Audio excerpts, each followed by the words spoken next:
Hi, I'm Alise Chaffins, and I'm here today with Zach Kornfeld to talk about his short film Ouch that's premiering at the Fantasia Festival. Thank you so much for taking time to speak with me today, Zach. Oh my goodness, thank you for having me. It is such a thrill. I am so excited and honored to be part of this festival. So any opportunity to get to talk about this is a real pleasure. Yeah, absolutely. So, just starting with the film right out of the gate, one of the things that struck me is that you bleeped out the name of your illness. And I'm kind of curious why you made that decision. I'm glad that you noticed that.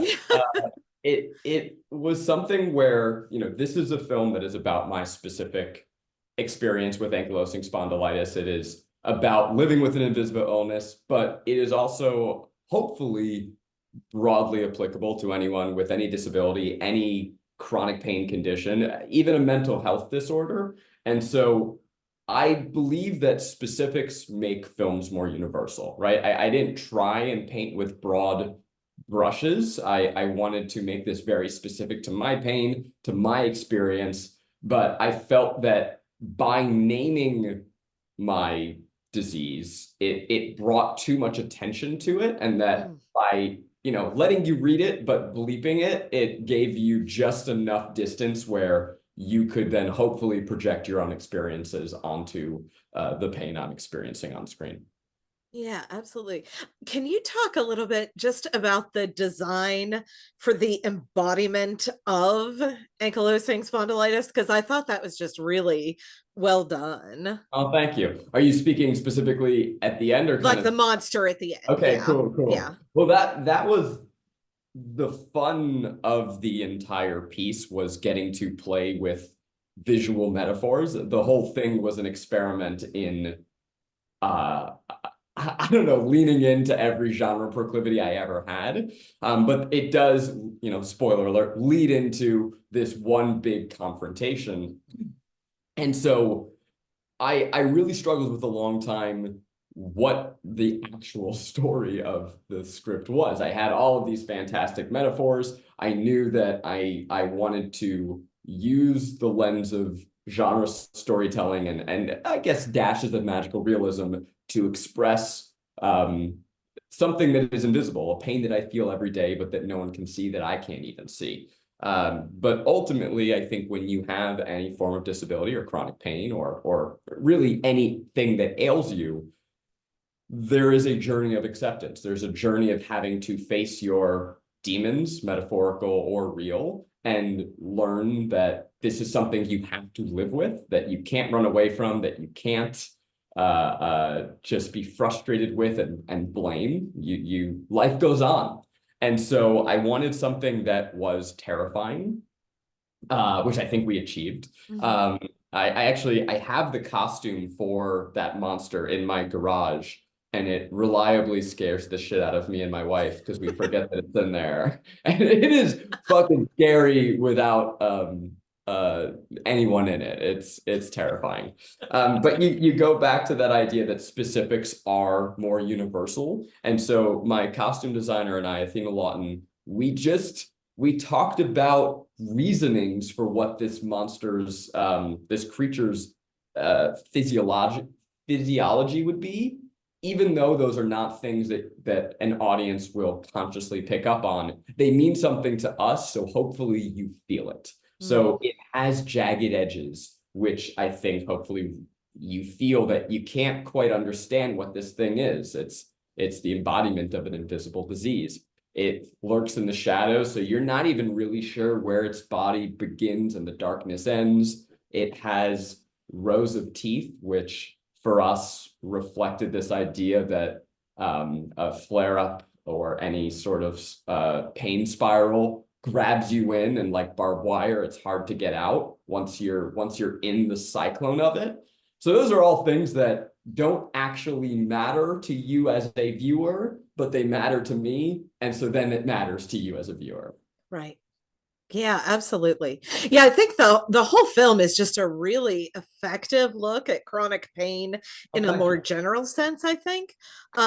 Especially in, just under 10 minutes. I think you do that really effectively. Yeah. And one of the things that I love is that you have this box that's kind of present through the whole film.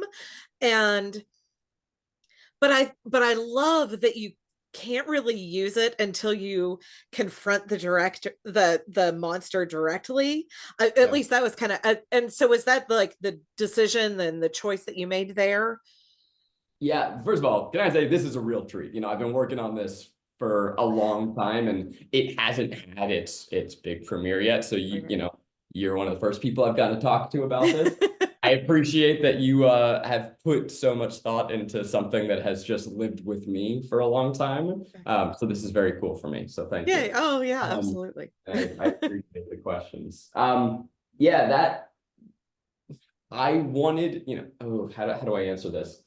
To me, the form of the short and its message are one and the same. Mhm. So it is ultimately a piece about how the things you love are more important than the things that hurt you, which is why in tackling this topic, right, I'm trying to tell you, the audience, here's this literal pain in the ass that I have. And so instead of making some piece of melodrama, I'm going to lean on the things that I've loved growing up, which are genre movies and B movies, and trying to reference specific shots that my brain has misremembered from some movie I watched in my friend's basement when I was 10 years old, or seeing a rerun of Poltergeist on TV, the things that terrified me but titillated me and delighted me.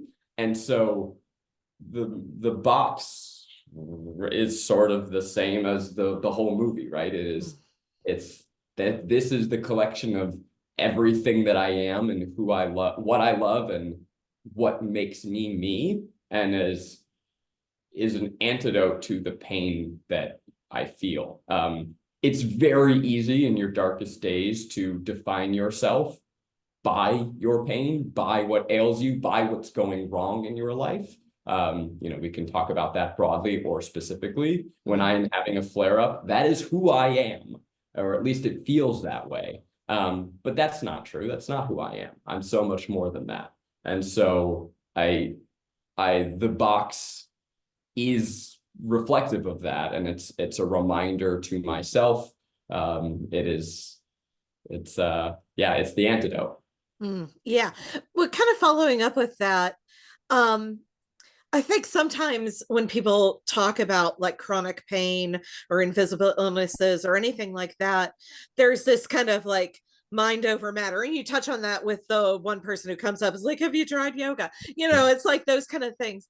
And so it feels like there's kind of this tricky place to navigate just being like, yeah, well, I'll just think about these happy things and that makes it all better. And I think you do that really effectively, but like how would you speak to somebody who's kind of dealing with that with other people in their life who are just saying, oh, well, because there is a mind element, I think, to pain management as well. So how do you kind of navigate that, both as a person and as a filmmaker, I guess? Yeah. And yeah, that's interesting.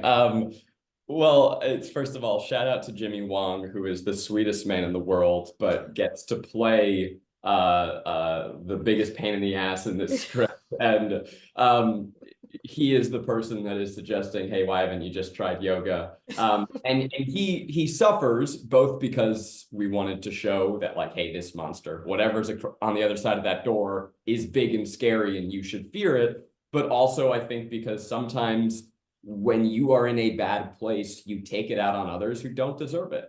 And that is not fair. It is not their fault, and they are not the ones making your life worse. I can only speak from my experience, but I know that when I got diagnosed, I was thrilled because I finally had an answer. And then to me, that meant I would be able to find the one cure, that there would be that one silver bullet that would make everything go away. And I was desperate to find that for years. I thought it was my medicine. Then I thought it'd be my second medicine, then my third, then my fourth. Then I said, okay, well, it's not the medicine, but it'll be the diet, and that'll no, and then it'll be the exercise, and then it'll be the mind-body connection, and then oh no, actually, it'll be this crystal healing mat that I bought that has PEMF, whatever. And the reality is that there is no silver bullet. It is a lifestyle change, and that's why at least for me, the through line, or rather the arc and journey that I had to go on was one of acceptance and saying that this is with me and that is okay. And now I have a toolkit, and there are a variety of things that are going to help me on my darkest days. There is my medicine. There's my, okay, things are really bad medicine, but there's also my support system, which is my family and my friends. And then you think about all the things in the box and what are the things that help you get through those days. So I don't know if that fully answers your question, but to the people that think that there are simple solves, one, know that sometimes you just have to tune those people out. They are trying to help, but that doesn't mean that they know. And for me, at least, the journey through has been one of diversification and having that toolkit, because there is no one thing usually. Yeah, for sure. So kind of like riffing off of that, how do you feel like this illness has like changed your relationship with your body just in general? Yeah. Oh, a lot. I mean, Yeah. I was so willfully unconnected to my body, disconnected, and that was like ignoring some very glaring warning signs where my body was trying to tell me for a long time, like, hey, something's wrong over here. And I'm like, yeah, but forget it. I think it has also taught me to appreciate what I have instead of fixating on what I don't have. Um, you know, there's the simple answers of, right, I eat better, I exercise more, I try and listen to what my body needs. I think of food not just as joy, but as the fuel, and the cleaner the fuel, the better my body will feel. There's all that stuff. And mindfulness, but also I think it has given me, on the other side of it, I went from resentment to appreciation. Mm. At first there was this resentment of, why is my body not optimized to do everything I want to do. But I credit my wife Maggie with helping me find that appreciation. We were on this hike and it was really hard and my body hurt and I hadn't slept the night before, and I just was like, I was whining and I was grumpy and I thought I was gonna hurt the next day. And she was like, just say thank you, body. That was like our mantra that we came up with. And it was, instead of like, I can't do this, it was, I get to do this. And yeah, finding that joy in the things that you do have instead of fixating on what you don't. Yeah. So do you think, have you worked with any like female or non-binary creators to kind of talk about the way that gender plays into like treating or even just being believed that you have an invisible illness? Have you seen that or had that discussion anywhere? It's something that I have many friends, and I have several friends in the chronic pain community who are female or non-binary. With this specific project, I will admit, no, it was a very selfish, creative undertaking. Oh, I mean, yeah. Um, but certainly, as hard as it is for men and as hard as it was for me to get my diagnosis, I know that that battle is 10 times, if not more, difficult for women, for people of color. The chronic pain epidemic is so much more vast in the United States and across the world than anyone would care to admit. I don't have the stats in front of me, but it is a staggering amount of Americans who live with some form of chronic pain. Excuse me, and women and non-binary people and people of color, women of color especially, are more likely to be disbelieved. It took me years to get a diagnosis, and it came down to me more or less politely verbally assaulting my doctor and yelling. There's a lot of medical gaslighting, and there's also personal gaslighting that happens where you know how bad it is day to day, and then you get into this sterile overwhelming office and you start to feel silly. And your doctor is going to come up with other explanations or ask, have you tried ibuprofen? Yeah, I fucking tried ibuprofen. And you for whatever reason, you start to doubt yourself. I know that was true of me, and I have to imagine that is certainly true of people who are always taught to make themselves smaller in society due to patriarchal structures, right? And so there is both. There's the medical gaslighting, but there's also that process that you go through as an individual where you try and say, well, maybe it's not so bad. And it took me a couple years of going through that process and things getting worse and worse. I got to a breaking point where finally I just kind of freaked out. And so I don't know if I advocate for that as the strategy, but I don't really know what the alternative is. It's a huge fucking issue. And so I've tried to be really outspoken about my process and the things that I butted my head up against. Because I hope that others can catch the signs earlier, advocate for themselves more strongly, and get a diagnosis more efficiently than I did. Yeah. I was going to say, it was one of those things. You depict a doctor and visits to a doctor. I love the pain scale. That was phenomenal. Very good. And that pain is so hard to quantify in a number. So just putting up a hieroglyphic is just very it's my least favorite question. They say on a scale of 1 to 10, how's your pain today? And it's like, compared to fucking what? To a drill in my cranium? I don't know. Like it's the answer is always 6.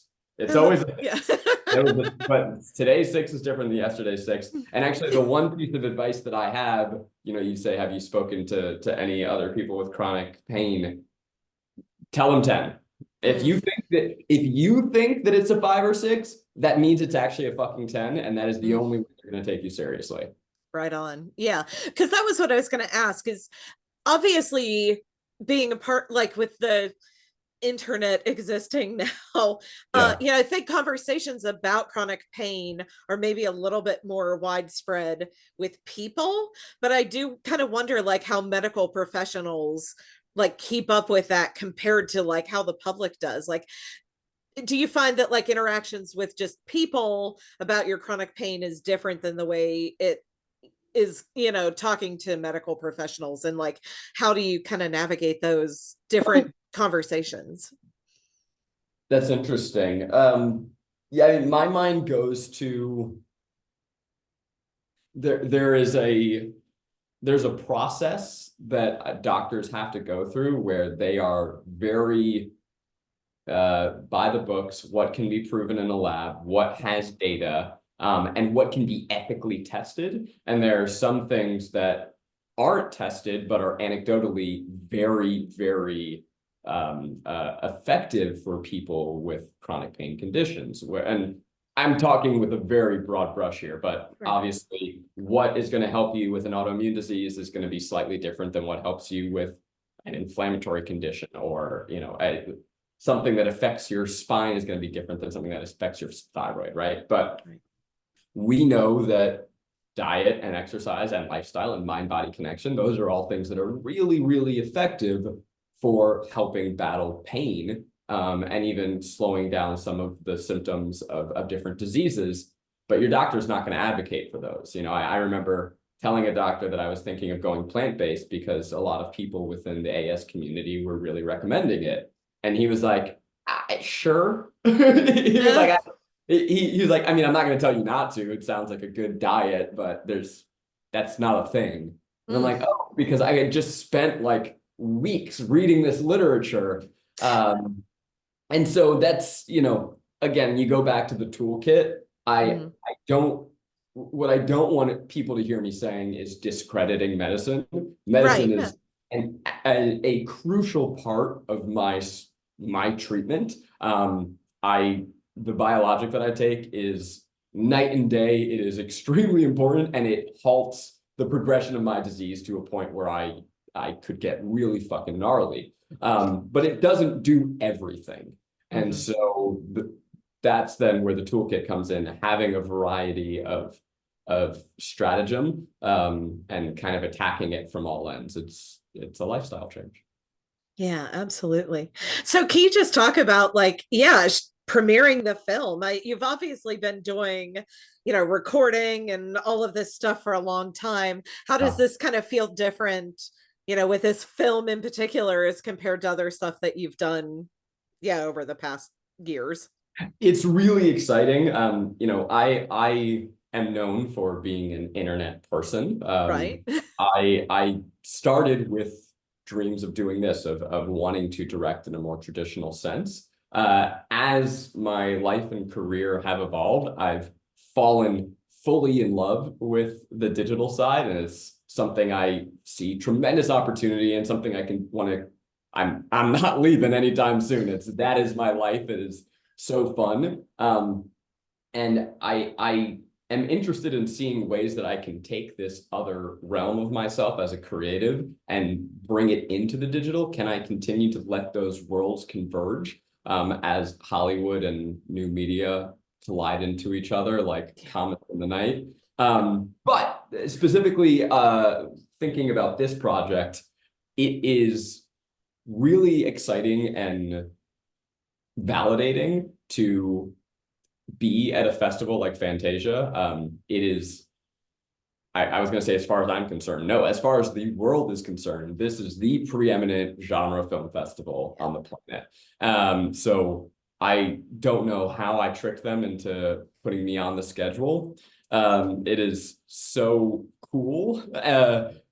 The reason that I'm doing this at all, I think many people will enter a film festival because they're trying to get their big break or get noticed or get representation.